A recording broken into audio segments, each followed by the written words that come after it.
Hello, Crystal Committee. So I'm just going to dive through my little screens and we'll get down to your chapter. So we're looking again at chapter 1. You're looking at your rewrite with internalization.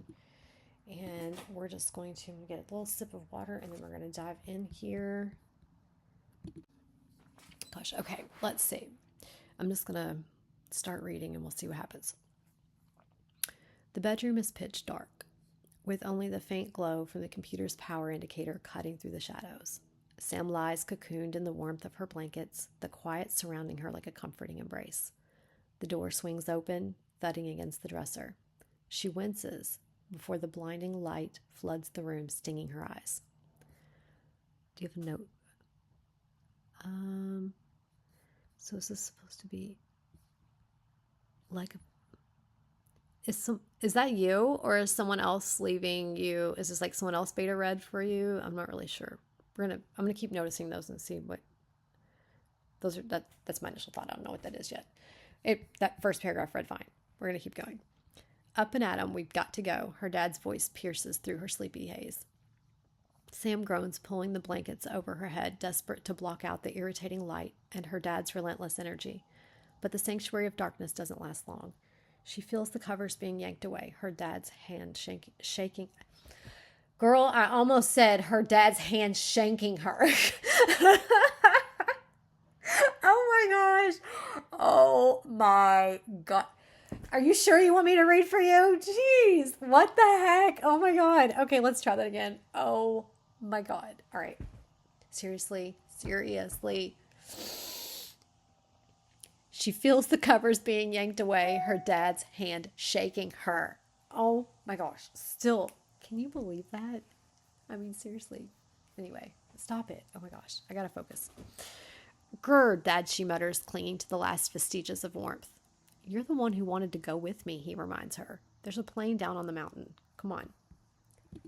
As he moves to gather her clothes, she can almost see his exasperation through her half-closed eyes, noticing the mess she has left around the room. His sigh is muted as he tosses some attire in her direction. And when we get back, you are organizing this space. Come on, Dad, I'm an adult now, Sam whines, though she knows it won't get her off the hook. His response is laced with that calm, fatherly tone she expects. I am well aware of your actual age. That doesn't discount the rules you set up. If I recall, it was like barely passing for 17, still living at home and not paying rent. She can hear the grin in his voice, the one of karmic justice. I'm going to pause. So, it's reading great. Okay, it's reading great. But I want to read these little notes off to the side over here. I'm going to read those for a second. But I'm also thinking, now that I've read the first 4 chapters,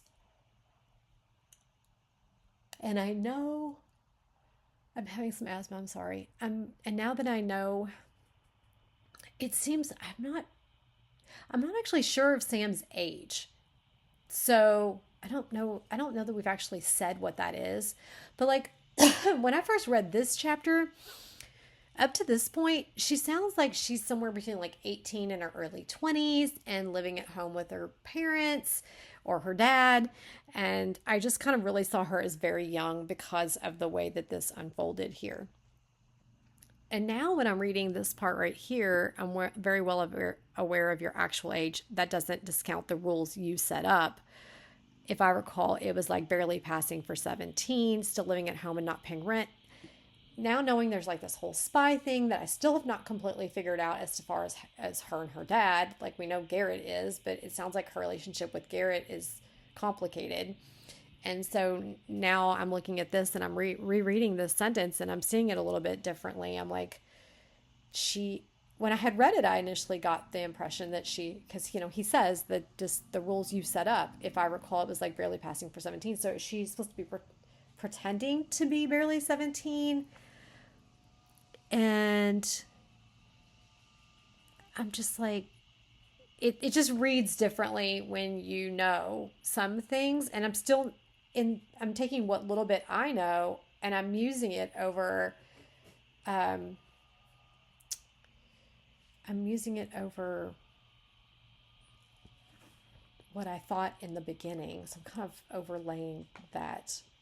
It's just interesting to kind of be it feels a little different. And I'm still not 100% sure, like, even this new perspective of what she said, if I'm right. There you go. That's what I'm trying to say. It's like I'm just wondering. I'm kind of, was this a hint? Like, so early on, an indication that things were strange. But really, I was so innocent reading it the first time that I took it as she was somewhere around 17. But now when I get on to chapters 2, 3, and 4, she is not 17. This girl is not 17. There's just no way. She's had this relationship with this Marcus dude. Sounds like they were in some kind of program together, like training program or college or something like that. So, okay. I want to read these little notes off to the side. I'm not sure what the as pertains to. Was it someone's suggestion? Was it yours to yourself? Let's see. What's the next one say? I picture the dad like Belle's father from Beauty and the Beast, like a bit eccentric and inventor, waddling around bumping into things. A big presence. I'll send you the image in my head. I'm guessing this is another beta reader, but I don't actually get that impression of her dad. I don't really have a visual of him. I just kind of feel like he's her dad, and it's a typical father-daughter relationship. I don't think you've given enough description of him to kind of give that impression. I don't really get that. Interesting. It's interesting the images people's minds pull up. The brain is such an interesting thing. Okay. Is this just like an arrangement? Next time there's an emergency, bring me with you. A crash is unplanned, so I don't know how they determined this before. I disagree. When I read it, I just kind of thought this is like a conversation. Like, obviously you don't know that a plane's going to crash, but like, I think it was given. I think this was implied. I almost think this was implied. I don't know what my first impression was, but at this point, looking back, I kind of think that it was implied. Oh, no, there's someone with a lawnmower outside. Okay. Don't get me wrong, I want my grass cut, but hey, I'm trying to read. So, interesting. Okay, we're going to keep going.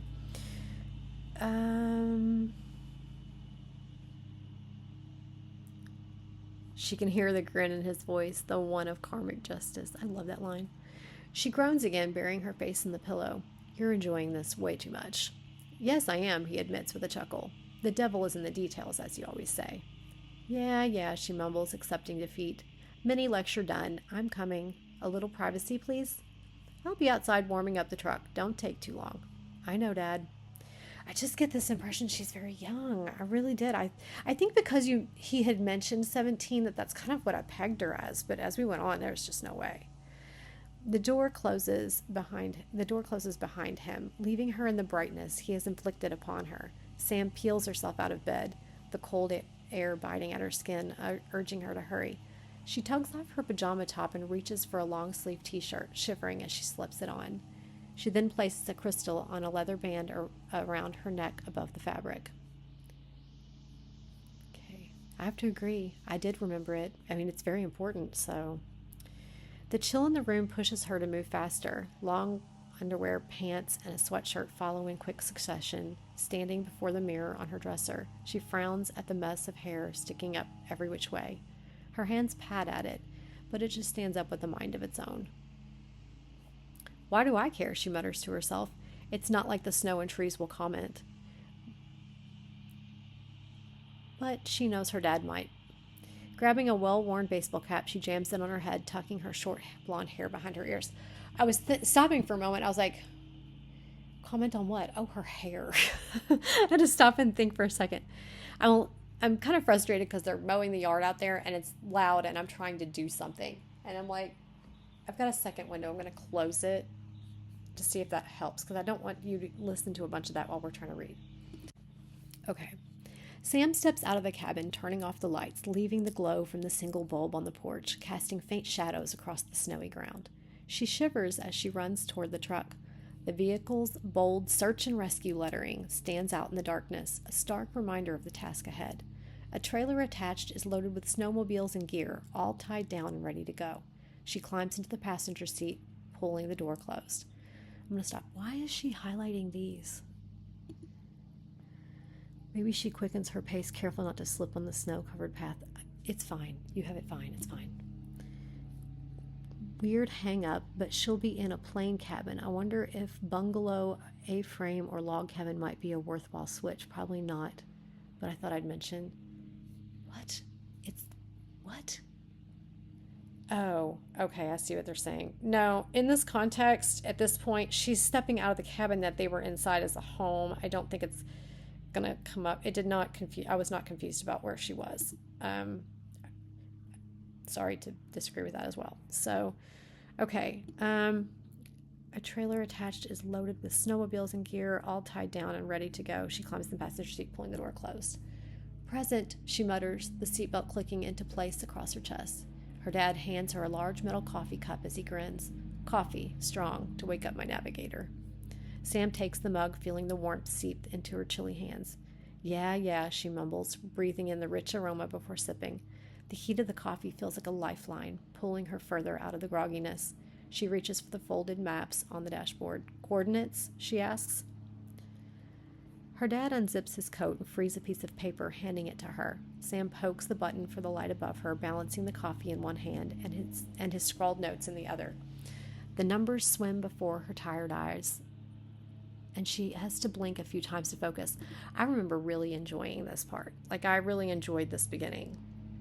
And so it's kind of distracting me because I'm kind of enjoying it yet again. I remember having this excitement and this curiosity growing, especially when we got into the search and rescue aspect. And I was like, oh, this is really cool. So I remember having this really, really enjoying the beginning of this story. So far, I'm not wanting internal thoughts. Yeah, sometimes I'm thinking, should we have some? But I'm not needing them exactly. I mean, I think we're okay. I'm enjoying the beginning, to be honest. So we're just going to keep going and roll with it. Why can't people have emergencies on a real people schedule? She complains, stifling a yawn.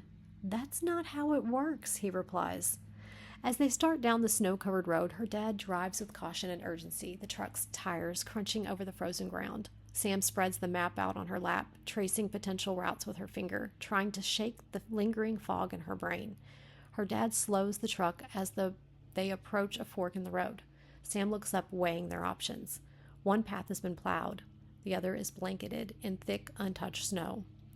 Which way is going to be faster, he asks, his voice pulling her back to the present. Sam studies the map and the roads before them, her mind racing through scenarios. If we go around the bridge, it'll take too long, she says, pointing to the plowed road. And depending on how they came in, that whole side of the mountain could be unstable if it hasn't already come down on them. You're the master here. What's your gut telling you? Sam's jaw tightens. Stop using me that way, Dad. I'm not, he responds, but she can hear the quiet insistence in his voice. I remember this being the first indication that there was something special about Sam. I'm trying to pause myself because I'm curious about this other comment. This is chapter 1. Is she just so foggy from being woken up? This feels like too much. I get it. Dead of night. Bouncy, eccentric dad wakes her up, but it's cold outside. Adrenaline for an emergency response. He gave her coffee. She blinked to focus. That's as far as I believe. Unless there is something else we don't know, like she's hungover, has a medical condition. I don't know. Nitpick. Whatever. Shoot. It's fine. I completely bought it. I didn't doubt it. It did not seem like overkill to me. And if it was, I would kind of tell you, I think you're fine. It's fine. Like I said, I enjoyed the beginning of this. I had a great visual of them getting in the truck. I can envision snow. I can envision big, heavy jackets. I can envision coffee and maps. I am, and she just woke up. I mean, she got herself together. She got out the door. There's nothing wrong with this. We're going to keep going. Which way is going to be faster, he asks, his voice pulling her back to the present. Sam studies the map. Okay, gut, stop using me. I'm not. This always made me curious. Okay. You are, she counters, eyes narrowing at the map. Something isn't sitting right with her, a feeling gnawing at the back of her mind. I suppose rescuing people is better than being used as a mule for moving secrets, she adds, the words slipping out before she can stop them. I didn't. We're past that. Bygones, she interrupts, raising a hand to cut him off. She doesn't want to reopen old wounds. Not now. Her dad falls silent, respecting the boundary she set. She knows he's watching her, waiting. Her fingers trace the coordinates on the map, feeling the familiar tug of intuition, that odd sense she's never understood. That's not where you need to go, a faint voice whispers in her mind. Then where, she ponders, but there's no answer. Her hand moves almost on its own, tracing an alternative path on the map. Her dad notices, his eyes narrowing. Severin's Creek? That's quite distant. I'm still thinking, Sam replies, a crease forming between her brows. Something isn't right with these coordinates. She touches the handwritten note. I can't put my finger on it. Well, I am. It's not feeling good. His voice is gentle but firm. We need to make a choice. People's lives depend on it. I get that, she snaps, frustration bubbling up as conflicting thoughts swirl. She presses her hand to her eyes, willing the chaos to stop. Sam, her dad asks with concern. I'm okay. She lowers her hands, meeting his gaze. You told me to trust it, so if this goes wrong, it's on you. She traces a route on the map. Severin's Creek. We take the snowmobiles from there and pack the last half mile or so. That should clear us of an avalanche, or on top of it if it's already down. Then that's what we do. He shifts the truck into four-wheel drive and turns down the unplowed road. I'm going to pause and read this person's comments. Excellent. Okay. Wheel, that's what we do. I don't know that it needs to say wheel. That's what we do. It's fine. Oh, this is something. Sam pours, P-O-U-R-S, instead of P-O-R-E-S, the things on our face, in our skin. Sam pours, P-O-U-R-S, over the maps, her finger moving as if each route's dangers are already known. I can't remember. Did you tell me to leave comments? I was not going to, because, like,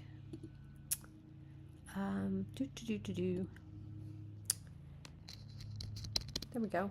Did not take me as long as I thought it would. Okay. I still think I still think there is nothing like having the musings and the feedback to kind of give you the impressions and things to see if things are working and to hear it read out loud. I just think the whole thing is a package, to be honest. Okay. Sam pours over the maps, her finger moving as if each route's dangers are already known. The silence between them grows heavy. Why can't I explain this? She mutters, frustrated as yet another potential route fails. I don't know, her dad says. 1,000 ways it didn't work, Sam sighs, shrugging off the tension as best she can. She can't shake the gnawing sense of dread creeping into her thoughts. Not the positivity I'm used to, he says. It's not a very positive scenario. We get stuck, we're screwed. They die if they're not already. A plane at that altitude coming down like that, chances of survival are not good. There you go, using information not provided in the dispatch. Dad, she warns. He relents, sensing her distress. We won't get stuck. But his words do little to reassure her. The knot in her stomach tightens as she whispers more to herself than to him. You just know that. His voice softens, trying to reach her through the wall she's building. I don't. But I trust you wouldn't have guided us this way if you saw something different. She's about to push back, to argue that he's putting too much faith in her. But he cuts her off, his tone firm yet gentle. You don't know what it is, neither do I, but I know I trust it. Sam takes a sip of her coffee, the warmth penetrating the coldness settling in her chest. I wish I could, she mutters, the words tasting bitter on her tongue. Hang on. Right. Okay, we're good. I can't imagine what you see in that mind of yours, how you put it all together to make a call, but you do. Dad, she pleads. If you want to bounce it off me, I'm okay with that. If you don't, I'm fine with that as well. I'll choose the latter if that's okay. It is, he nods, respecting her choice. Okay, so he respects her boundaries. He pushes them a little, but he respects them. Let's see. His voice softens, trying to reach her thoughts. I think it's working, but I want to kind of go back and ask myself if there's any opportunities we're missing. But his words do little to reassure her. The knot in her stomach tightens as she whispers more to herself than to him. You just know that. His voice softens, trying to reach her through the wall she's building. I don't, but I trust you wouldn't have guided us this way if you saw something different. But she's about to push back, to argue that he's putting too much faith in her. But he cuts her off, his tone firm yet gentle. Okay, she takes a sip of her coffee, the warmth penetrating the coldness suddenly in her chest. Okay.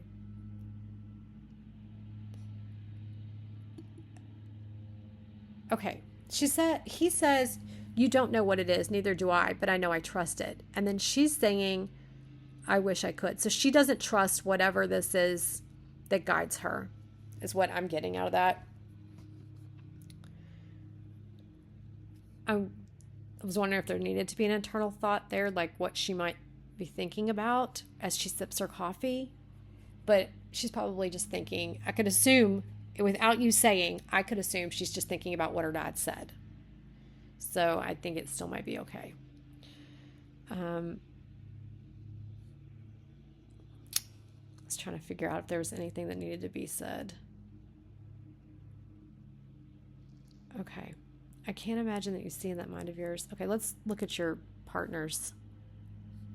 Let's look at, what is this? Curious, did passengers radio in or mayday? Did someone witness the plane crashing? I wouldn't mind knowing about the... It's fine. You don't need that. It's not... You don't need the explanation of how they called in whatever went wrong, because it's all kind of given that they're in a fire and rescue. Obviously, they're working fire and rescue. I mean, I'm assuming that's what they're doing, unless they don't even work fire and rescue, but they were in a truck marked fire and rescue. So to the first time reader here, that's what they're doing. And we kind of all understand how 911 and dispatch work, okay? So no, you're fine. Part of that is just innocent curiosity, where I think we are inclined to wonder about the details of drama. Okay, that's just the summation of that. So I don't think I think that reader might really be feeling, that person who wrote that comment might be really wondering that, but I think it's more of amusing than I think it is something that you need to act on, is what I'm saying. All right, so what do we have here? He relents, sensing her distress. I really like this word choice. Okay. To argue that he's putting too much faith in her. This is more interesting to me now that I have read more later chapters. Was this intentional foreshadowing or a happy accident? A happy accident. Okay. Let's see. Sam takes a sip of her coffee. The warmth penetrating the coldness settling in her chest. I wish I could trust it. Okay. I can't imagine what you see in that mind of yours, how you put it all together to make a call, but you do. Dad, she pleads. I think it's working fine. Okay, let's see what's down here. Like a modern day man. What a modern day man. Yeah, respecting her boundaries. Yeah, I get that.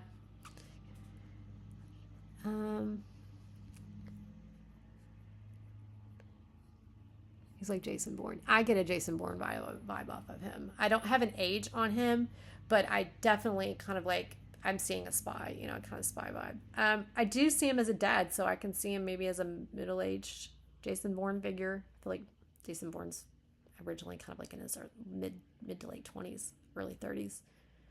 So I kind of see this man as like somewhere in his... Well, I thought she was 17 when I read that, so, or somewhere around that, thereabouts. I thought more like college student at home, so somewhere between like, because he said 17 roundabouts, that's what she wanted to be known as. I kind of more saw her someone in between like 18 and 23 maybe, but now I'm feeling like she's more in her late 20s, early 30s or something, because like she's done so much, but we know that some people can live a whole lot of life in 1 year, so there's that too. We're going to keep going. The sun is just beginning to peek over the horizon when they spot the wreckage, its twisted metal scattered across the snowy landscape. Sam's breath catches in her throat as she sees the small plume of smoke rising from the forward section, nestled in a deep crater. The rear part lies farther up the ridge, its position precarious, like it could slide at any moment. I'll take the tail, her dad says, his tone all business now as he assesses the situation. He directs Sam toward the front. Call it in and radio if you find anyone. Got it, she replies. Be careful. It doesn't look stable up here. So farther is a physical distance. That's the word you want. Further, on the other hand, is figurative or metaphorical. I'm not even going to bother to look that up. I'm going to leave that up to you. I'm not disagreeing with that. They've probably looked, in order to tell you that they've probably looked it up already. I mean, I could OCD it. It's probably going to bother me if I don't, so now I'm going to. I mean, I don't disagree. That sounds correct, and I wondered when I read it. Farther, farther is to go a great distance. Yeah. Yep. They're correct, and I thought they were. Okay, we're gonna keep going. Here, got it. She replies. Be careful. It doesn't look stable up here. Up there, the tail her dad's going to, or here in general, where they both are. Where they both are. Yeah, that's kind of what I thought too. He offers her a reassuring smile, though the concern doesn't leave his eyes. I'll take that under advisement, but I'm the one who's supposed to worry about you. She's about to argue, so he adds, don't even try, young one. Okay, when I saw this, I don't know what she's going to say. I'm going to look here in a second, but I actually had a great visual from this. So, smile, but the concern doesn't leave his eyes. What? Oh, she's trying to change her word. I mean, yeah, either way. You know what? Let's taste it both ways. Let's taste it the way she says it too. He offers her a reassuring smile, but the concern doesn't leave his eyes. I think it's interchangeable and subjective to your opinion personally. That's my opinion of that, is just that's a personal swap out. It's fine however which way you want it. That's my opinion. I'll take that under advisement, but I'm the one who's supposed to worry about you. She's about to argue, so he adds, don't even try, young one. I like how he talks to her. I like their relationship so much. Let's see. She's about to argue. I think it's because he respected her boundaries. That's probably why I liked it. It was kind of like I liked him. Okay, she's about to argue, so he adds, you're the expert on dialogue tags. I would cut this entire portion highlighted, and after worry about you, don't even try to argue, young one. What? Wait, I would cut this entire portion highlighted. She's about to argue, so he adds, don't even try, young one. I don't know. I think it's fine. I was able to visualize the interaction, and I think it made it very real. So I don't know. I'd leave it. Personally, I don't think I suggested just take it out. Maybe I did in the beginning. I don't know. I don't know what I originally said. That's so interesting and hilarious. But personally, I can foresee this. I can envision this conversation, and it seems very real to me. So I'm going to leave everything alone and keep going. Sam bites back her retort, knowing it's a battle she can't win. I won't. The warning still stands. I see more than you do. As she approaches the wreckage, the air feels heavy. There was no movement, no sound, just the oppressive silence of the mountain. She unstraps her snowshoes, careful to avoid the jagged edges of the plane's shredded exterior. The snow is thick, resisting her efforts as she digs down, determined to find a way inside. Anyone alive in here? She calls out. A faint, labored female voice responds. One. Relief floods through her, but it's tempered by the grim reality of the situation. Hang in there. Can you tell me how many were on the plane? Sam asks, her shovel shifting the snow faster, the urgency pushing her through the cold. 5, the voice answers, tinged with a thick British accent. The aviators are dead. The other 2, I am uncertain. Sam's heart sinks. You're sure they're dead? Yes, comes the reply, flat and resigned. Would they be in the back part of the plane? Sam presses, hoping for any information that might help. It is where I saw them last, she confirms. I'm going to pause for a second. Okay. We're good. I'm wondering, I think we're good. I'm like putting in my head, should I be looking for internal dialogue throughout here?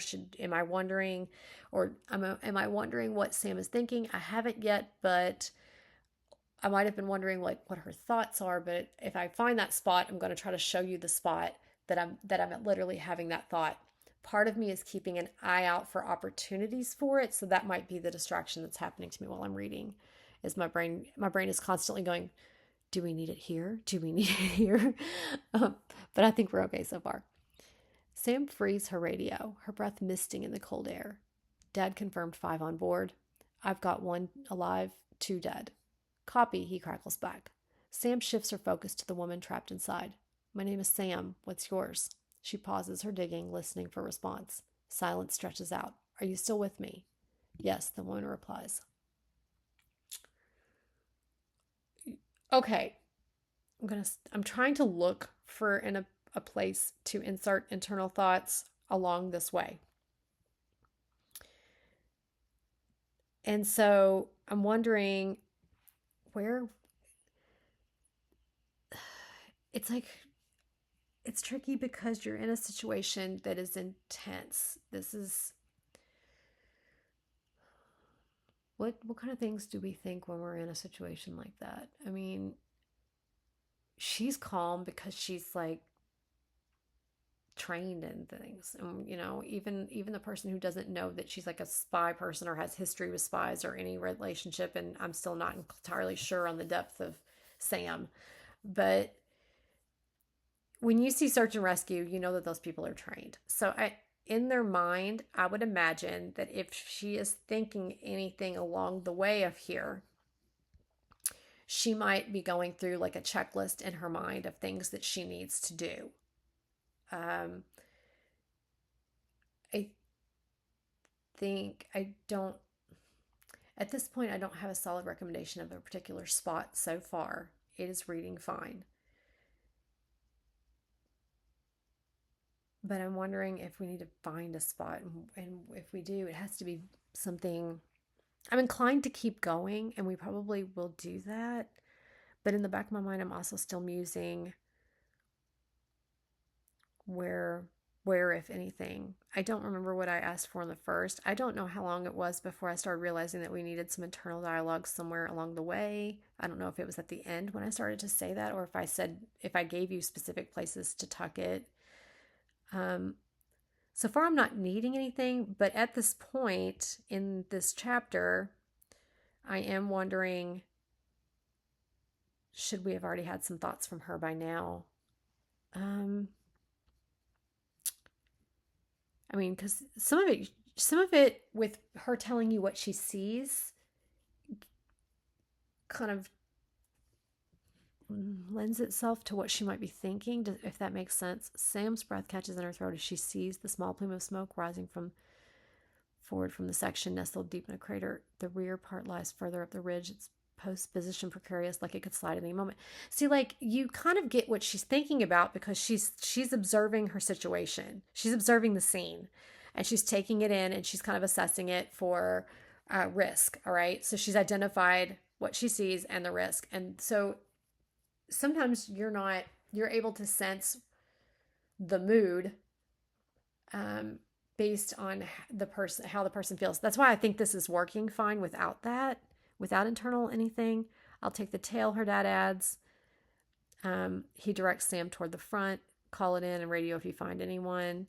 Got it, she replies. Be careful, it doesn't look stable up here. He offers her a reassuring smile, but the concern doesn't leave his eyes.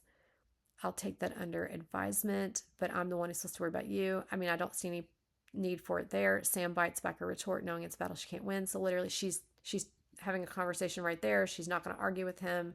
So that's internal with her right there.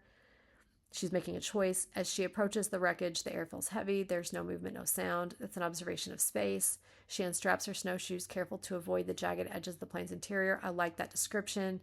The snow is thick, resisting her efforts as she digs down, determined to find a way inside. So really the only thing that's on her mind right now is getting in. So then she gets in. So I'm identifying line by line whether or not we need or have an opportunity for internal dialogue. That's what I'm doing really quickly.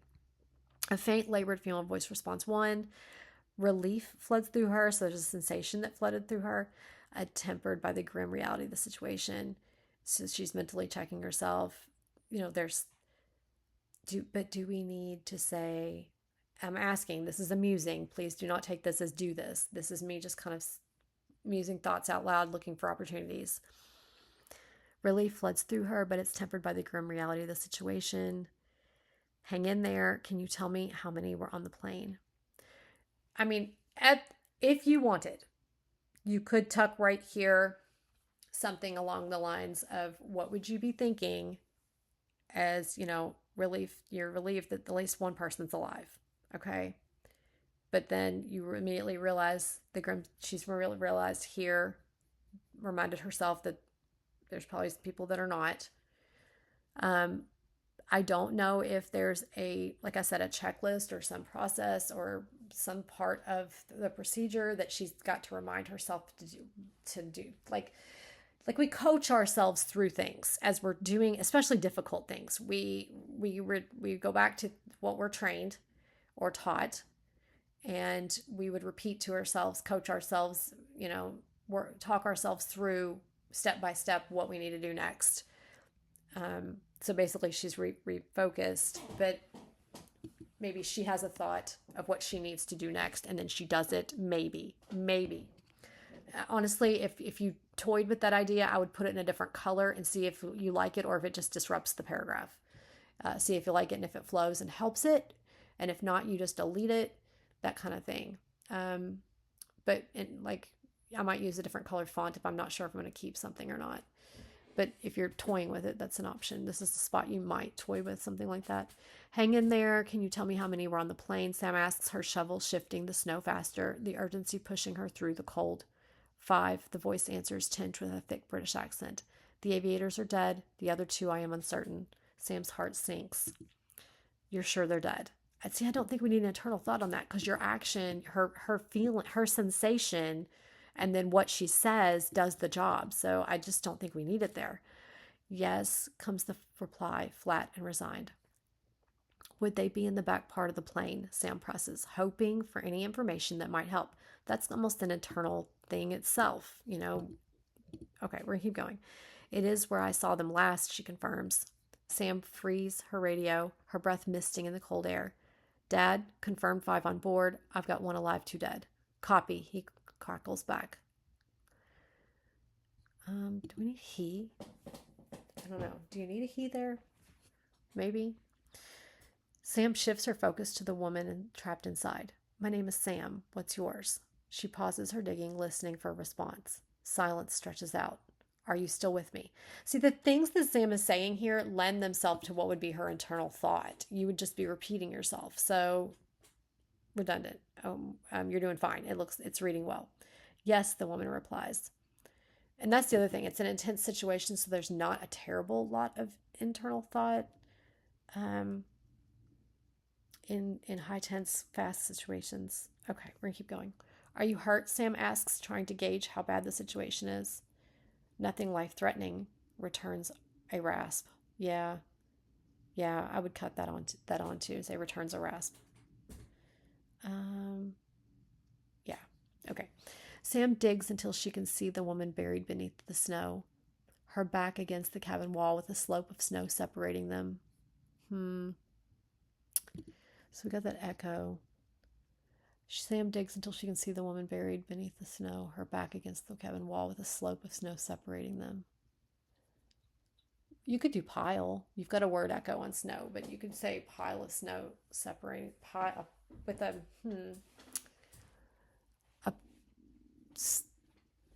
mound of packed white powder separating them, or accumulated. Sam digs until she can see the woman buried beneath the snow, her back against the cabin wall with the slope separating them, a slope of fresh powder separating them. I think if I said that, I might still know that the powder was snow. Maybe. Let me see what this person says. She's trying to get the visual. Before I keep reading what she says or what they say, I don't know if that's a male or female. Before I read what they say, let me see if I get the visual.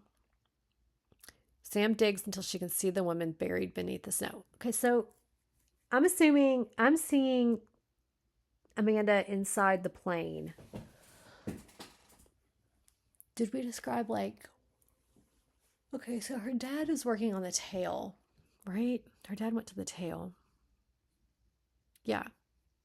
So she's asking her, I think her dad went to the tail. If I go back. Yep, I'll take the tail, Dad says. Okay, so she's in the front. Did we say if she was like in the cockpit? Is she in the, what part of the plane is she in? The back? She's in the front, but which part? She came in.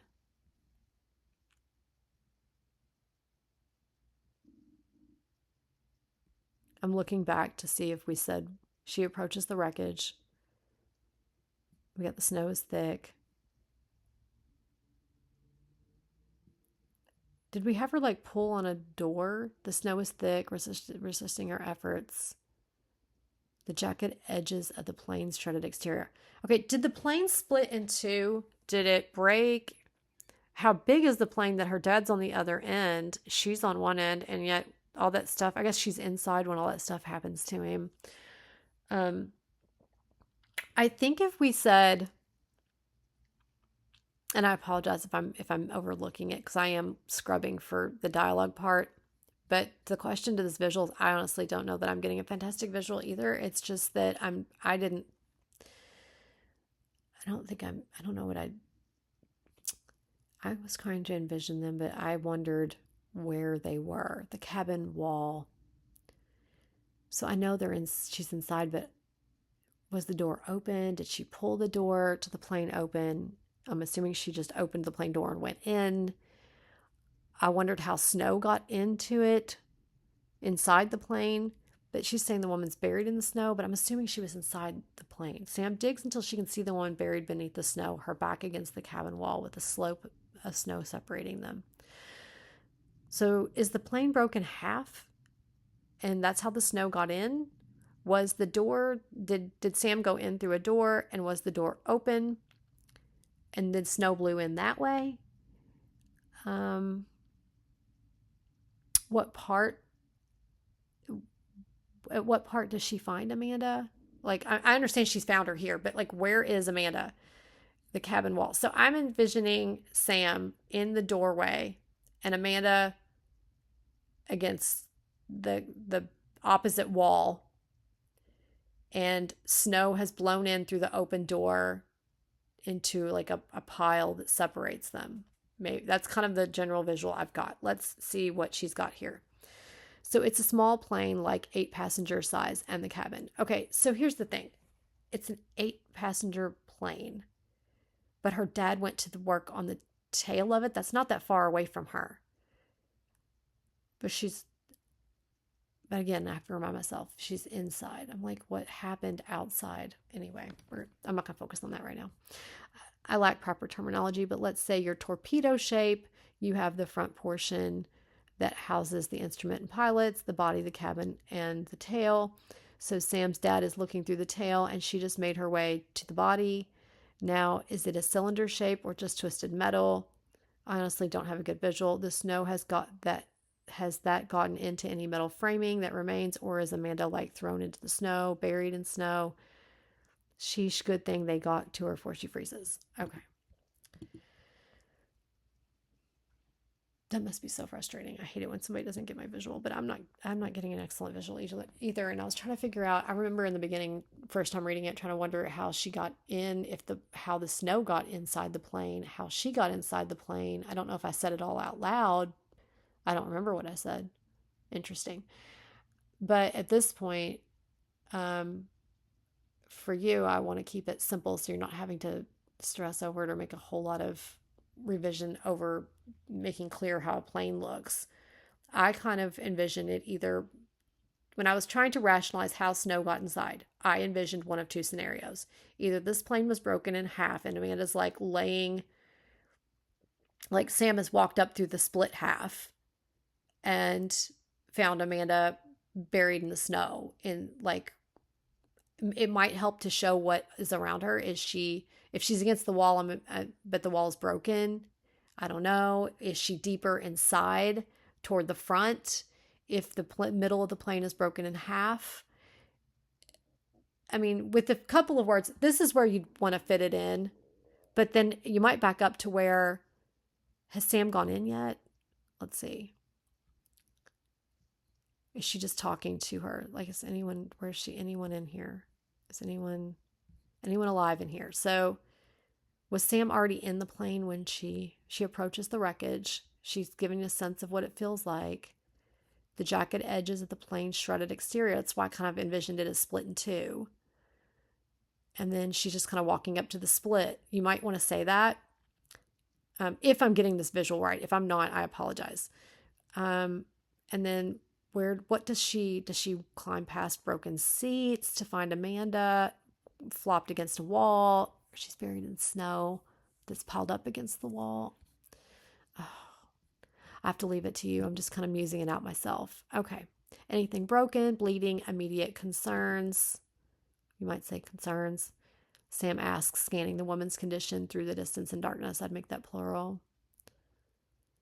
Let's see. Immediately concerning. I would say immediate concerns. Like, do you have any immediate concerns? That's how I would speak. I wouldn't say immediately concerning. Okay. Anything broken or bleeding, I'm going to try it their way. Then I'm going to try it with my suggestion. Okay. Anything broken, bleeding, and daggone it. It is so frustrating to me when I cannot read correctly. Anything broken, bleeding, immediate concerns? Sam asks, scanning the woman's condition through the distance and darkness. Okay, I did mine first because it sounds right. That's an opinion purely, but anyway. Anything broken, bleeding, immediately concerning? Sam asks, scanning the woman's condition through the distance and darkness. Hers doesn't sound bad either. Okay. Take it for what you will. Pick what you want. Leave what you want. I can walk out of here when you unbury me and get me something warm, she replies. We'll get you out of here, Sam promises, already planning the next steps. What are those? That she could internalize those steps. Like I said, when we're in a situation, we coach ourselves through those steps. So what are they? She could start telling herself in her head what she needs to do next. And that's still an internal thought. And when you do that, when you're saying what she needs to do next, you might slip in how she feels about it. Okay, but here we go. But beneath the surface, doubt lingers. I didn't catch your name. Okay, so,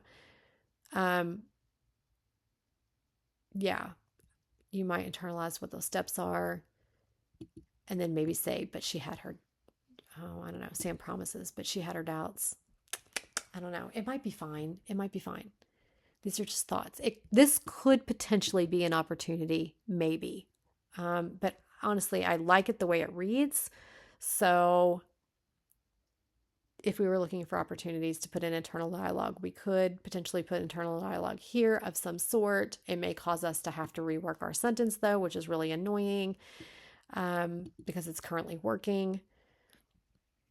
But we could internalize what, the steps and maybe how we feel about them. She's got her doubts, which you literally say here. So I do have that. Let's just say we leave it for now. And we've noted that this might be a place if we needed to find one. Okay. I didn't give it. Just do your job. The woman snaps, her words cutting like a knife. Yes, ma'am. The woman's dismissive tone catches her off guard. A sharp contrast to the usual gratitude she encounters in these situations. She swallows her irritation, forcing herself to stay professional. Right here. All right. The woman's dismissive tone catches her off guard, a sharp contrast to the usual gratitude she encounters in these situations. She swallows her irritation, forcing herself to stay professional.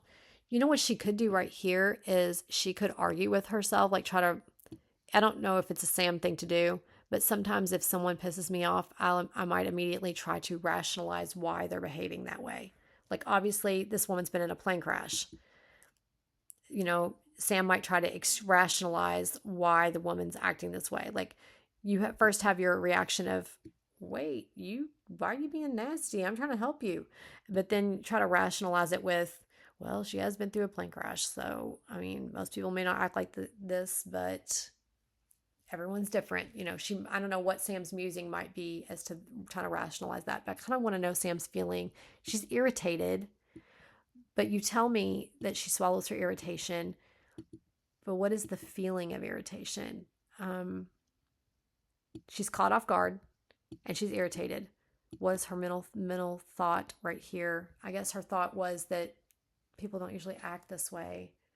But how does she feel about it? She's irritated. Okay. What does that feel like? What is our... This woman just bit my head off. I'm trying to help her. Personally, if I'm having... This is my internal thought. Let's pretend I'm Sam for a second. Yes, ma'am. The woman's dismissive tone catches her off guard. A sharp contrast to the usual gratitude she encounters in these situations. All right, so I'm going to pretend that this woman just bit my head off. She's like, I didn't give it, just do your job. I'd be like, ooh, we got a live one. In more ways than one. Oh, that's really an inappropriate joke right now. Okay, she has been through a plane crash. Everybody's different. I'm going to let this go. That's how I'm going to, that's my internal coaching. Okay, so that's my internal thought, is me coaching me through how I'm going to conduct myself as a response to how this person has treated me. So I literally just gave you my internal thoughts of what I would tell myself if this woman talked to me that way. She swallows her irritation, forcing herself to stay professional. That comes perfectly after those internal thoughts, because I gave you my internal thoughts of irritation. I hope that's a good example, and I hope that was helpful. The radio crackles to life, her dad's voice breaking through the static. 2 alive here, 1 able to walk. The other, we're going to need the sled and a medvac ASAP. Nothing wrong with that except for Mel's reading. Copy that, calling it in. She rolls onto her back, her gloved fingers fumbling with the radio channel switch. The cold makes her movements clumsy, and she curses under her breath before getting it right. Dispatch, Rescue 1 on scene. Confirmed 2 dead, 3 survivors, 2 are mobile, 1 is critical. Pack unstable, advised pickup at the meadow at this fork of Severance Creek. Copy Rescue 1, comes the reply, muffled by static. Sam tucks the radio into her pocket and resumes digging. When she makes the hole big enough, she squeezes through. Okay, so like, I guess I don't have a good visual either, because I just have this visual of Amanda laying against the back wall, interior wall of the plane, and snow just covering her, but Sam just kind of using her hands to move it out. I don't see it. Was Amanda's body? No, she's inside the plane. She's so literally Sam's squeezing through this, but what is she squeezing through? Like, what hole is she squeezing through? A hole in the snow to get to Amanda? All right, her back scrapes against the metal, but she wiggles inside, sliding toward the woman. Okay, what's the size? Did she crawl into the plane through a jagged hole? Because I knew there was jagged metal, but I wasn't sure how big it was. I kind of thought the plane was broken in half. But if she's just climbing in through a hole, or maybe she's, I don't know. Okay. I'm going to try to stop harping on that, because it's really not what I came to do anyway. The plane's interior is a grim sight of torn seats and scattered belongings. The once luxurious cabin is now a wreck, with broken windows allowing the biting cold and snow to invade the space. Snow drifts have accumulated inside. So wait, Sam was on the outside trying to get in? I don't know why I'm wanting to know where the door of the plane is in proximity to this rip in the fuselage. Is that right? Would it be a rip in the fuselage? We might need to look at the anatomy of a plane to describe the part where the hole is, if it's a hole and not the entire plane being split in two. Do not ask me why my brain envisioned the whole thing being split in two and Sam kind of like crawling in through this jagged break in the plane to get inside to Amanda. And then, like this said, where the snow accumulated in there. Okay. Which would make more sense as just her digging through the snow to get inside the plane. Okay. I think I kept thinking that she was already in the plane. I don't know why I did that. Oh my goodness. Oh, I cannot go down that track. That is a rabbit hole. We got to go back here. Sam focuses on the task at hand. She places the flashlight upward, the beam cutting through the darkness as she settles in to evaluate the woman. The moment their eyes meet, I'm looking for internal thoughts again. I'm looking for opportunities. The moment their eyes meet, a flicker of recognition passes through Sam. At this moment, something about her seems familiar, but she can't place it. Um, I was wondering, yeah, we're just going to leave that. We're going to leave it. I was kind of wondering if you could say, like, I know you, like in her mind, like an internal thought, I know you when she has that moment of recognition. But this kind of says the same thing as what I'm saying, if you know what I mean. Okay. I told you I was fine, the woman barks, jerking her head away from the light, trying not to let the woman's attitude get to her. Actually, she says, clearing the snow from around her, you said nothing life threatening, but given you've been buried up here for a couple of hours, shock, concussion, hypothermia, and internal bleeding come to mind. I am familiar, the woman says, her tone clipped and defensive. Sam tries to keep the conversation going, hoping to learn more about her condition. Been in situations like this before then? Not this particular one, she answers, her words guarded. Okay, then I'll assume something similar, Sam says, pausing as if trying to shake a persistent thought from her mind. Okay, I want to know what that thought is. So, right here, I want you to say what her thought is. She's shaking a persistent thought from her mind. Is it something is nagging at Sam? What is it? What is this nagging thought? Is she still musing over whether or not she knows the woman? Is that still a lingering background thought for her at this point? Is the woman's attitude bothering her and she's trying to not let it? Have Sam internalize in the form of rationalizing and coaching. That's my recommendation for the predicament Sam's in, is to have her, what is she saying to herself to get through the situation? Is she saying what she needs to do next? Is her mind, is she having random thoughts about this woman's behavior, or something she's seeing, or is she having thoughts about recognizing her? These are all options I'm throwing out to you, but I would suggest rationalizing, coaching herself as to what she needs to do next, maybe even pulling herself, letting her mind slip a little bit, her thoughts slip a little bit into, I might know you. How do I know her? No, no, no, no. I got to stay focused, and go, and then maybe repeat to herself her steps or something like that of what she needs to do to get her job done. Those are some suggestions for this spot right here. This is my first rescue involving a plane. The woman avoids a direct answer. Sam senses the evasion but doesn't press. Okay, so like this woman clearly does not want to talk. Sam Sam notes it, but she's not pressing it. Got it. Bet it was frightening. I don't enjoy flying. Wouldn't catch me anywhere near an airplane, and this, she gestures around at the wreckage, is why. You're probably thinking the same thing now, huh? The woman shrugs with indifference, but the movement makes her wince again. Sam pauses, her digging, their eyes locking for a moment. Something in the woman's gaze, an intensity, a recognition, unsettles her. I want to know Sam's thoughts right here. I know that there's something about this woman, but have Sam question that. Say that thought. Say that question. Don't I know you? I know you. I'm sure I know you. How do I know you? Something like that. Have some kind of thought that Sam is thinking and put it right here.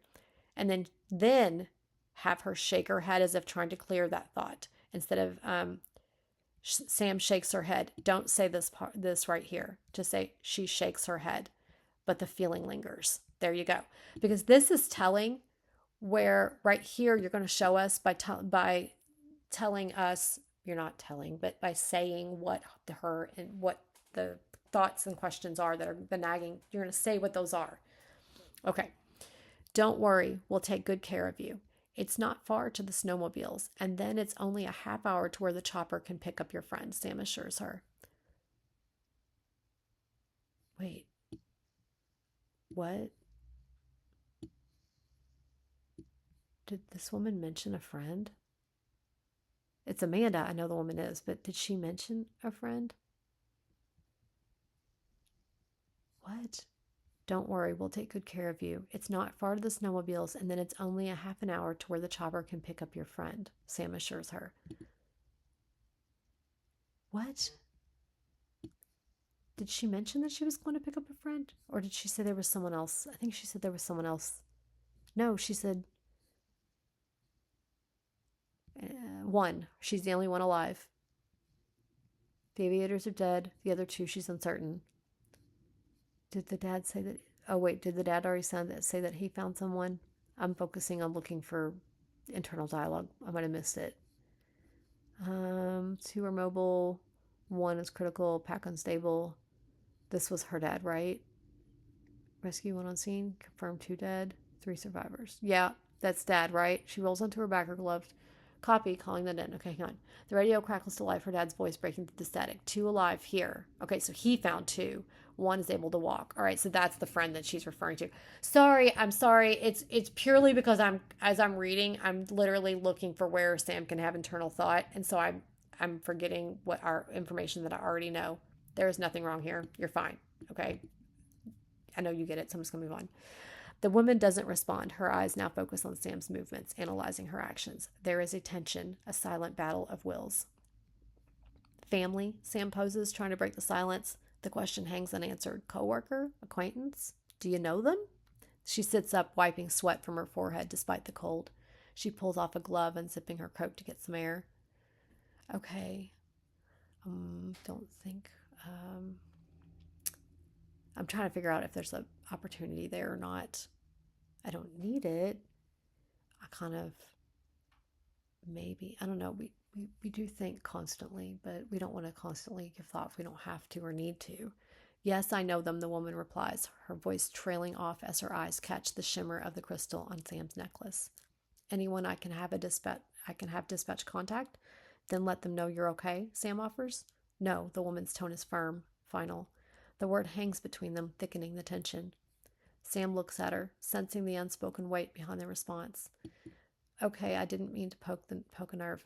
I want to know Sam's thoughts. I think we could tell us Sam's thoughts right here, and they could be this woman's attitude is not changing. Does Sam wonder? Is Sam questioning it? Like, okay, at this point, is she when she is consistently cold? Does Sam maybe wonder if this woman is being cold towards her because she's just not, she's been through a trauma, or is she possibly wondering what is the relationship? Is there something about this relationship between her and these other people that she doesn't want to talk about? Amanda doesn't want to talk about. See what I'm saying? Like, pretend you're in this situation and you're having this conversation. What kind of internal thoughts would you have? And then you can put those into Sam's words. That's my suggestion. She's sensing the unspoken weight, but I just want to know what she thinks about it. Sam looks at her, sensing the unspoken weight behind the response. And maybe Sam has a thought right there. And then she kind of decides to just kind of, okay, didn't mean to poke a nerve. Like she can, I'm going to back off a little bit. The woman shakes her head as if to dismiss the concern, but then her eyes narrow, her expression shifting to one of cautious curiosity. Have we met before? She whispers. Sam blinks, surprised. Ooh, Sam might have an internal thought of, oh, you too? What? Wait a minute, I'm not imagining things? Okay. I was going to ask you the same thing. You seem familiar to me, but her words are interrupted by 2 loud bangs that echo through the canyon. Sad face. I've got a sad face, because I know what that is. The sound reverberates through Sam's body, her heart leaping into her throat. What the hell was that? She yelps, scrambling for her radio. Her fingers tremble as she presses the button. Dad, Dad, Dad, come back. But the only response is a crackle of static. Dad? The silence that follows is deafening, the kind that seems to suck all the air from the room. A quiet rumble begins, growing louder by the second. Sam's eyes widen in fear. I would say Sam's eyes widen and take out the in fear. Sam's eyes widen as she meets the woman's gaze. The realization hits them both at the same time. Avalanche, Sam shouts. Okay. Okay, we're going to keep going. Her instincts kick in as she... Okay, hang on. I'm going to point that out. Let's see. Insert. Comment. Suggest omitting in fear. You've shown. Don't need to tell. Got it. And then where's my, how do I end? Wait, where'd my mouse go? Ah, okay. And then avalanche, Sam shouts, her instincts kick in as insert where's my comment? Okay. As she throws. Got it. Okay. Herself on top of the woman, trying to shield her as best she can. The snow slams into the fuselage with the force of a freight train, sending it tumbling down the slope. They are tossed like rag dolls, the metal walls of the plane crumpling under the pressure. The world becomes a spinning nightmare, a violent chaos that Sam can't escape. The woman beside her is flung forward, smashing face first into a jagged piece of the plane's shattered window. Sam glimpses the blood before her own body is hurled through the collapsing space, limbs flailing to find something, anything, solid to grab onto. A sickening crack echoes in her ears as she feels a sharp pain shoot through her back. Then nothing. Darkness swallows her whole. I'm going to just tweak that just a little bit. A sickening crack echoes in her ears as sharp as a sharp pain shoots. Melissa, stop that. Through her back. There you go. As a sharp pain shoots through her back. I'm just trying to take out the telling part. There you go. When Sam's comes to, her mind is sluggish, as it tries to catch up with what has happened. The flashlight, somehow still on, casts an eerie glow across the wreckage. She lies on top of the packed snow, the cold seeping into her bones, numbing her thoughts as much as her body. A few inches away, the woman remains upright, buried up to her chest. The left side of her face presents a horrific sight, caked in blood with the eye destroyed. Breathing in the freezing air, each exhalation from the woman is a slow, agonizing effort. Her hand inches upward before halting as she lets out a muffled scream of pain. The sound cuts through the silence.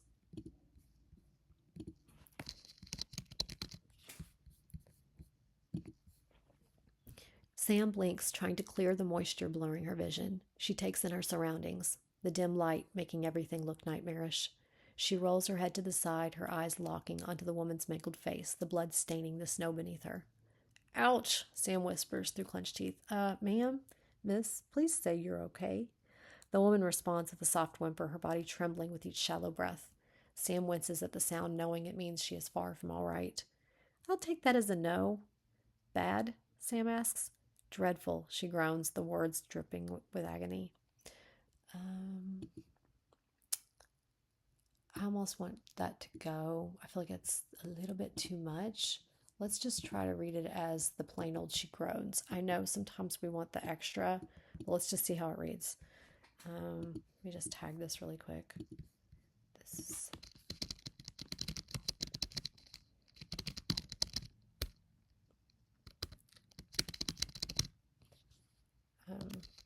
yeah, I'll put it in parentheses. Basically, I feel like it's telling, and you're showing me, so I don't want you to tell me, because honestly, your visual of her mangledness is really sufficient to show her pain. So let's just try it. I'll take that as a no. Bad, Sam asks. Dreadful, she groans. Sam's face twists in disgust as the woman tries to turn her head, the flashlight's dull glow revealing the full extent of the wound. Sam feels a wave of nausea rise in her throat. Okay. I'm going to suggest taking out that too. Suggest omitting Sam feels. And my suggestion is begin the sentence with a wave of... I should put a quotation around it so it's not confusing. Let's see. Yeah, I'm just going to do that. I know it looks really weird, but what I'm saying is let's try it. Sam's face twists in disgust as the woman tries to turn her head, the flashlight's dull glow revealing the full extent of the wound. A wave of nausea rises in her throat. Yeah, that's Halloween horror mask overdone with blood bad. Try not to move, and I'll see if I can... She trails off as the realization hits her. She can't feel anything. She can't move. What do you think? Um, yeah, I just feel like sometimes it feels and felt are distancing, and we can pull the reader in closer by omitting them. Plus, it changes your sentence from having two in a row and begin with Sam. So there's a bonus. All right, we're gonna keep going. Panic grips her as she lies there. Her mind races, but her body is unresponsive. After what feels like an eternity, the woman breaks the silence. You still there? She asks as she moves her hand towards Sam's face. Um, okay. I kind of want to know what Sam is thinking. I can't move. I can't move. Panic grips her as she lies there. Oh my God, I can't move. Why can't I move? Oh, well, I know why I can't move, but that's not helpful. Her mind races, but her body is unresponsive. See how I kind of let the thoughts run as like, and her mind is racing, so they fit. So like, I just kind of let my, literally what I said was my suggestions that internal thoughts. You're rationalizing. So like, sometimes her internal thoughts in this situation are largely going to be rationalizing and referring to her training because she's trying to get through a difficult situation, and that is how we handle those. All right, so that's just what I was doing there. After what feels like an eternity, the woman breaks the silence. Let's see. You still there? She asks as she moves her hand towards Sam's face. Yeah, I can't seem to move or feel anything, Sam admits, her voice cracking as she chokes on the thought, the fear threatening to suffocate her. Um, I I kind of want her to be like, and her thoughts can be short and fleeting in between these other things because you're having you can't, if you can't, what would you think if you could not feel or move anything? Let those thoughts flow through your head. Maybe have a notepad handy and just write them down as they flow out. And then you can quickly refer to them when you're trying to insert a potential thought, unless one pops right up to you, like Sam admits, her voice cracking as she chokes on the thought of not being able to move. Maybe right here she's like, what am I going to do? You know, what am I going to do? How am I going to navigate this situation? Or um, what can I still use? Different as different parts of this progress, her thoughts might be different. So, how am I going to get out of this? Uh, can't help, what am I going to do? Literally, those are screaming in my head over and over and over again. And I probably would think the same thing more than once. Obviously, you don't want to think it like 3 to 5 times, and probably not too closely together. But at the same time, in this situation, you are going to have repetitive thoughts and then try to rationalize yourself through the situation. So she can also try to coach herself. There's options. All right.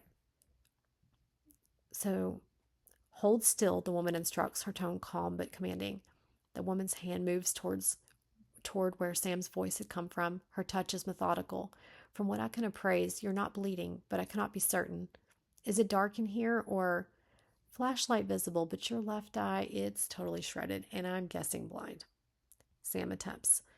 My assessment as well, the woman returns. Can you feel that? Should I? Sam asks as she tries to move her neck, desperate to see what is going on. Don't move unless you have to, the woman warns. There is a strength to her voice, a determination that Sam envies. Doesn't that hurt? Sam asks, her eyes locking on the gruesome wound, unable to look away. I have a high pain tolerance, the woman dismisses. Sam lets out a disbelieving chuckle. Damn, I'd say so. If that were me, I'd be crying like a baby. Crying solves nothing, the woman states, her voice cold and matter of fact. She moves her hand around behind Sam's neck. She rolls Sam just enough toward her to feel for what she can, but her sigh of frustration is unmistakable. What is it? Sam asks, dread filling her as she braces for the answer. You will not be of any use to me. I kind of think, yeah, there we go. It's suggesting the same thing. Insert, comma, be of any. I don't know why my mouse suddenly darts away. Okay. You will not be of any use to me, the woman states. Sam's heart sinks. Translated into what it means for me, she asks, though she isn't sure she wants to know. You won't be able to get me free before I bleed out, and you'll freeze to death long before anyone finds us. The bluntness of the statement hits her like a punch to the gut. Yeah? Well, sorry about that. If it's any comfort, you are not bleeding that much. You've got movement. Dig yourself out. My face is not what is of concern, the woman says in a detached tone. How can it not be? Are you on some kind of crazy drug? Sam asks. The woman ignores the comment. Whatever has me pinned has most likely ruptured my femoral artery. Yeah, well, that sucks. What about me? The fear that she has been trying to hold back spills over.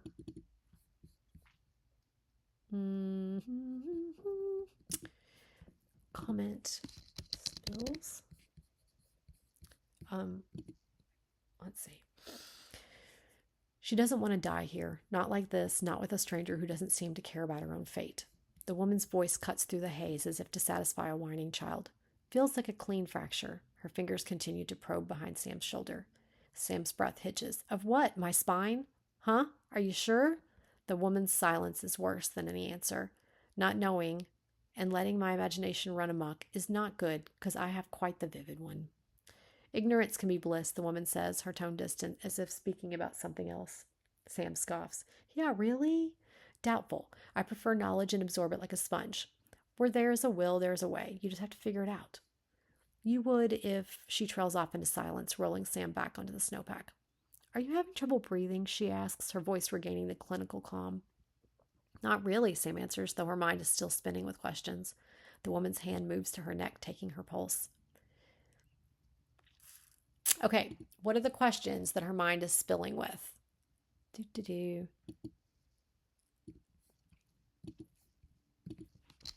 What are the questions? So this is where you might refer back to like where I told you to make like a little list of all the thoughts that might spin through your head.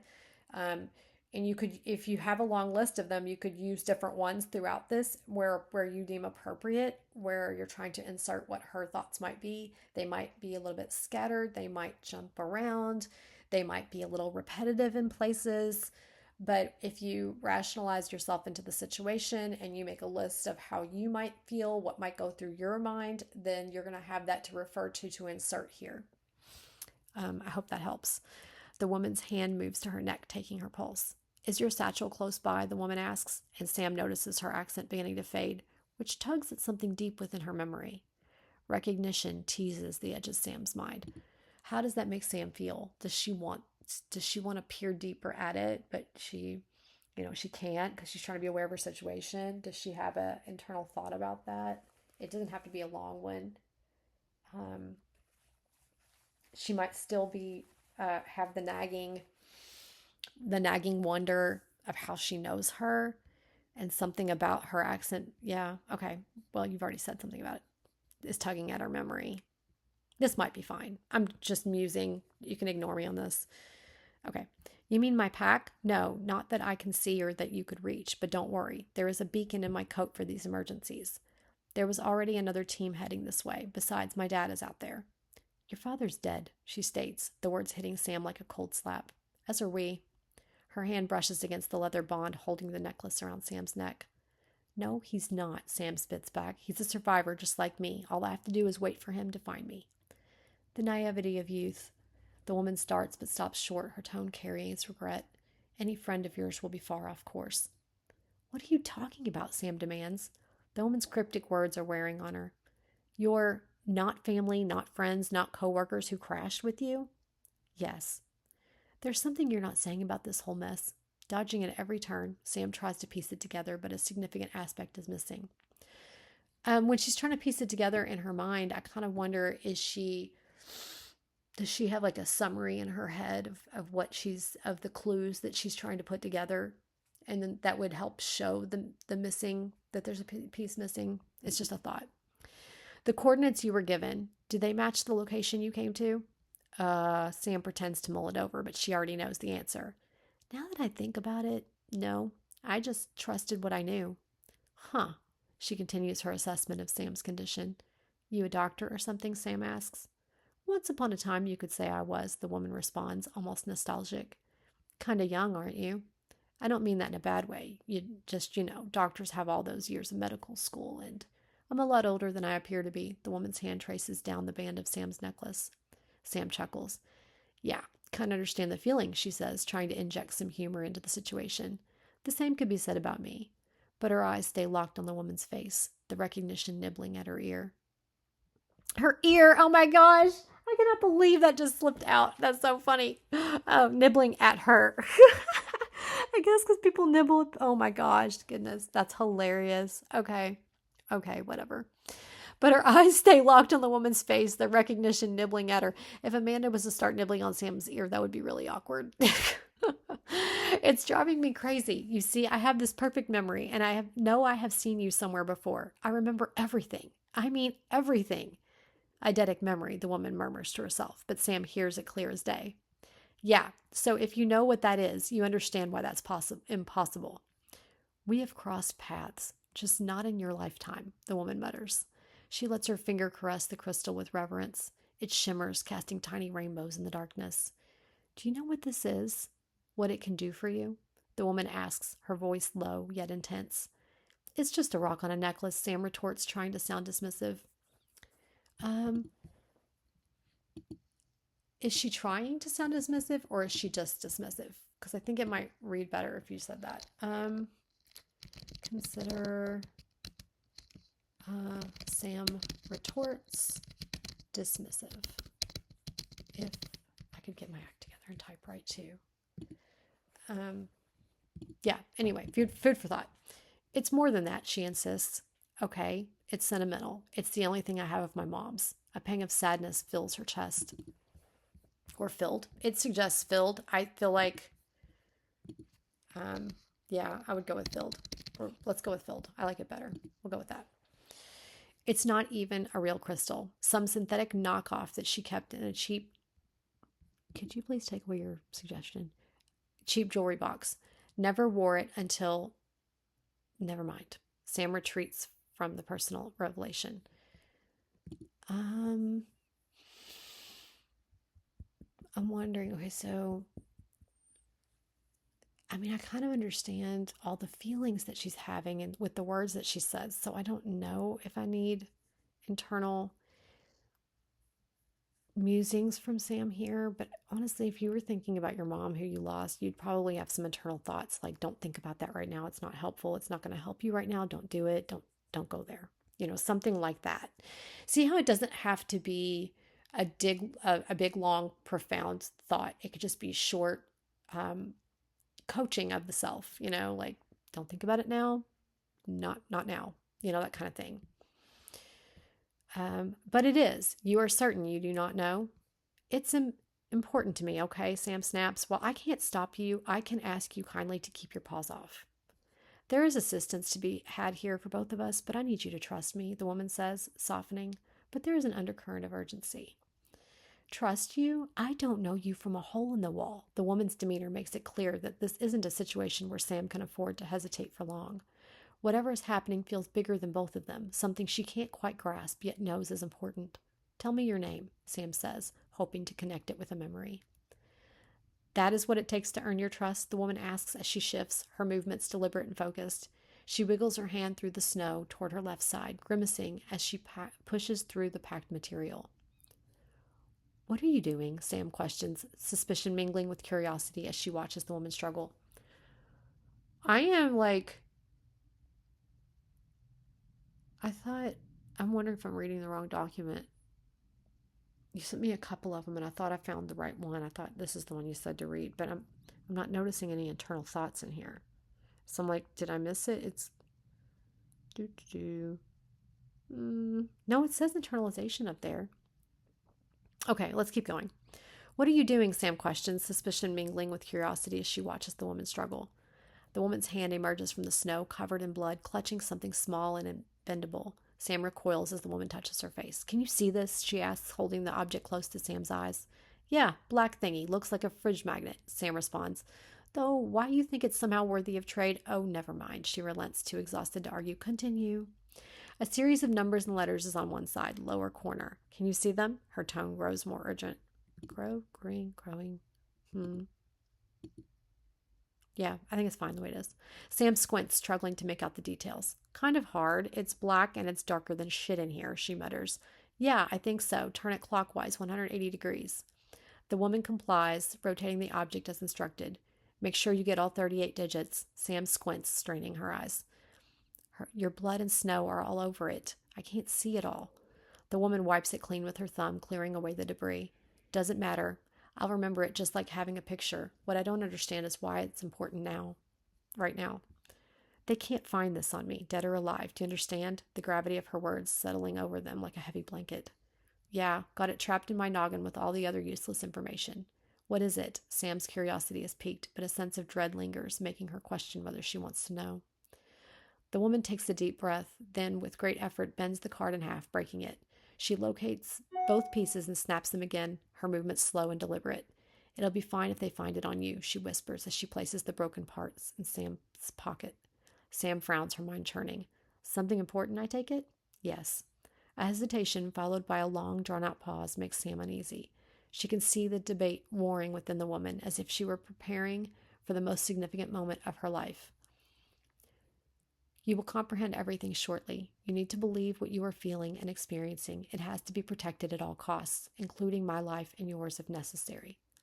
That card thingy? It must have some important information on it for it to be worth that much, willing to die for it and all.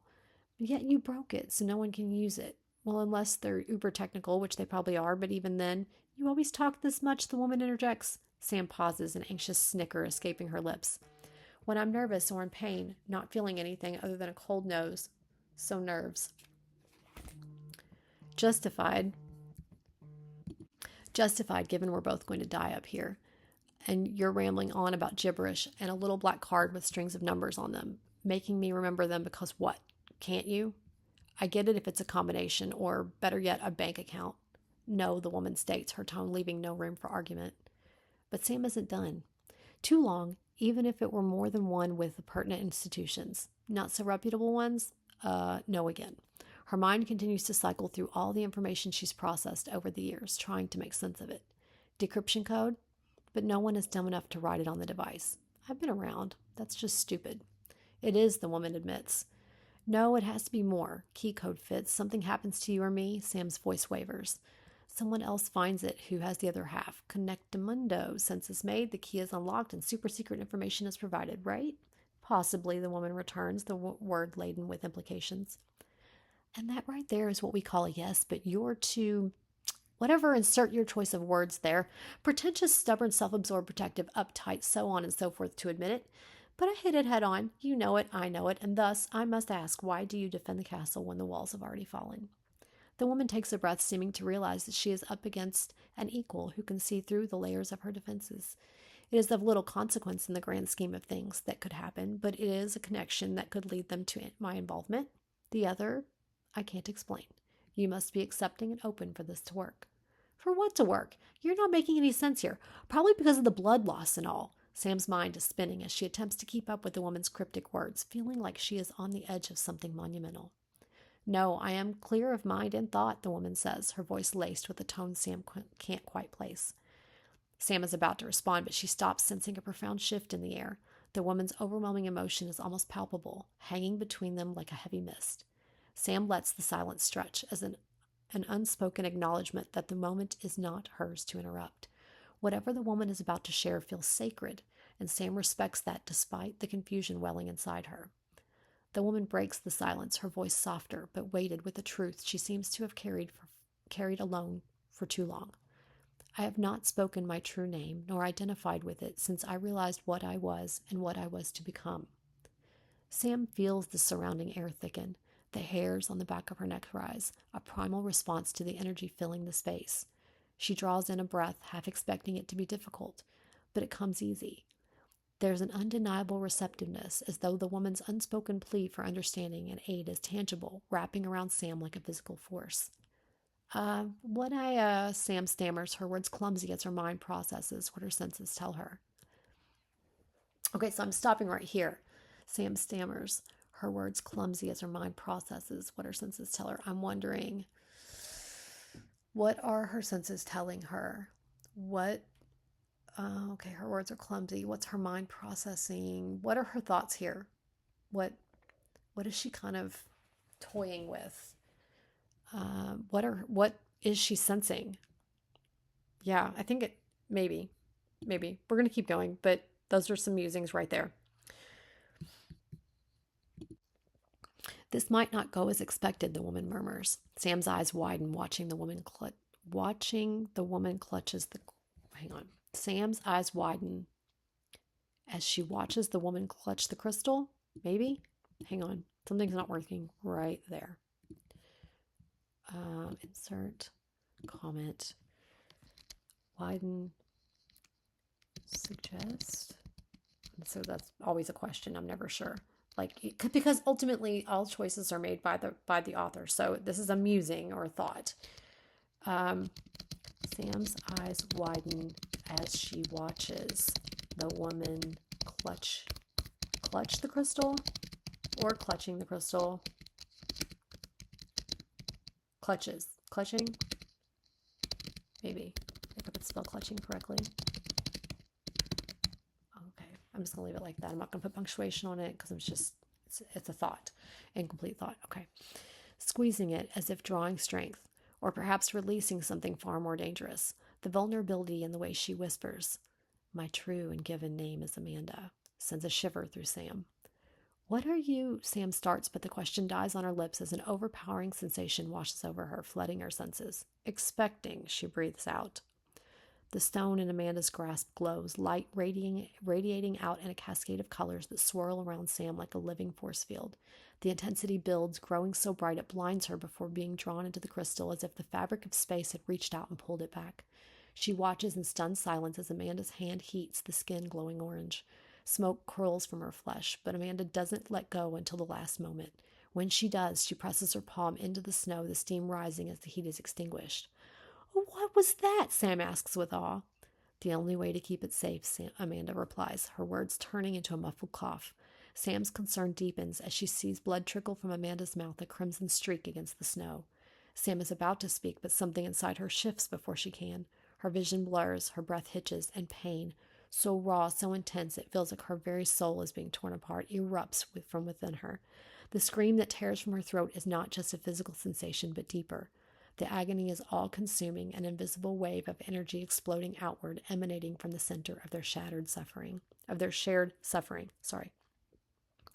Amanda lowers her head, her expression one of deep empathy. Sam can see, Amanda understands, has felt this same torment, this bottled pain now unleashed. Sam's world collapses inward, the emotional and physical suffering blending into a single unbearable force, leaving her feeling more exposed, more vulnerable than she ever thought possible. It reads really well.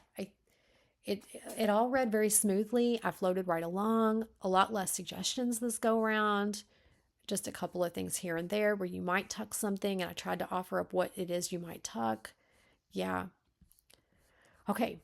I hope this is helpful, and we'll chat soon.